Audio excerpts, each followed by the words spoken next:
Malusog na ekonomiya daw para sa lahat. Pero pangako na hinto, monopolya ang naghari. Panahon na para gumalaw, gawing saligang patas ang saligang batas.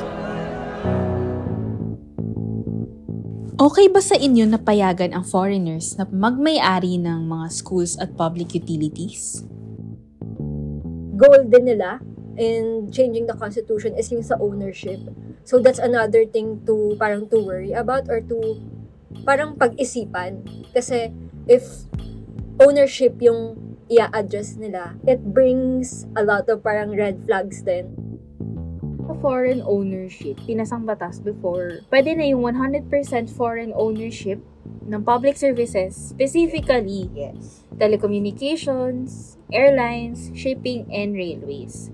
So, ang remaining na pinagbabawal, yung electricity distribution sa energy, transmission, seaports, water pipeline distribution and sewerage, and public utility vehicle. Naman, I see why may safeguards doon sa ownership ng natural resources natin. Kasi hindi naman lahat ng natural resources ay renewable or you can restore it eh. Parang depleting resources siya as its use, kumukonti siya. So, I see kung bakit may safeguards doon. Pero nakita ko rin at one point, baka kasi banking on the idea siguro or the prospect na baka mas may technologies yung foreign investors to distribute this more consistently or mas up-to-date yung technologies nila to provide a better service. Pero parang hindi ba cop-out idea or way of thinking yun?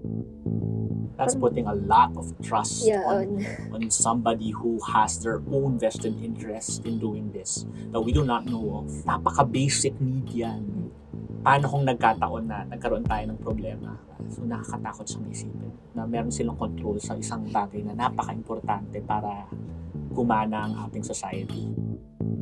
Kaya nga may parang anxiety ako with that. Kasi parang it goes back nga sa question na ito ba talaga yung need natin? And tayo ba talaga yung magbe-benefit on this? Kasi yun eh, sino ba yung makikinabang with this change in the Constitution? Magkakaroon pa ba ng safeguards, if ever, kapag nagkaroon nitong change into nga 100% ownership of these utilities na very crucial sa basic needs din natin as Filipinos?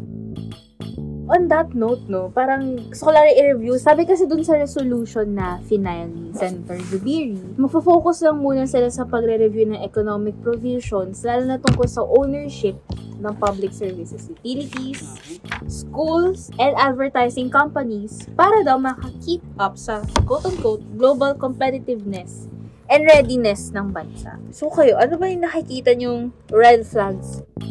Will this address the learning crisis? Kasi for me, allowing foreign ownership sa mga schools natin doesn't really address yung root ng learning crisis natin. And I think for me, isa dun is yung accessibility. Pag nagkaroon ba ng foreign-owned schools, how sure are we na accessible siya sa lahat ng students? Banking on your argument, if you invite foreign investors, how sure are you that they will reach yung mga 3-hour barrio schools dun sa kabundukan? How sure are you na dun sila mag-aalat no ng capital? Matutong magbasa yung mga IPs, matutong magsulat yung mga bata, yung mga dun sa iba't ibang pulo, hindi na nga naaabot ng basic services natin dito. If you're the investor, no, would you put your money there? No. Parang basic investment 101, parang high risk, low return. Hindi ka naman pupunta dun eh. So kung saan mahirap magtayo ng business, malayo sa infrastructures na may internet. Kaya nga, nagkakaroon tayo ng learning crisis kasi ini-impose natin itong mga napakahihirap na standards dun sa mga areas na kung saan yung quality of education ay mababa. Mas ini-impose pa natin yung mga bagay na hindi nila kayang ma-attain instead of ini-integrate natin yung education na kailangan nila para mag-thrive sa kanilang own communities. Papahirapan lang natin sila lalo. Mahirap na nga ngayon, mas lalo pa nating papahirapan.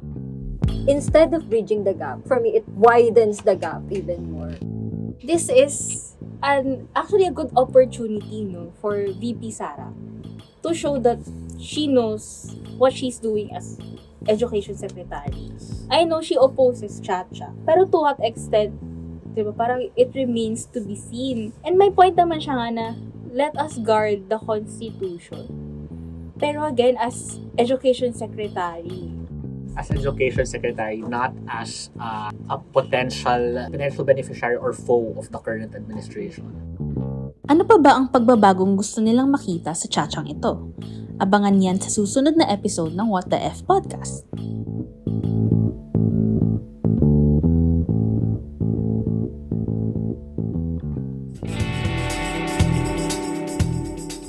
Dito sa What the F Podcast, walang murahan, usapang facts lang. Pakinggan kami sa YouTube, Spotify, Google Podcast at Apple Podcast.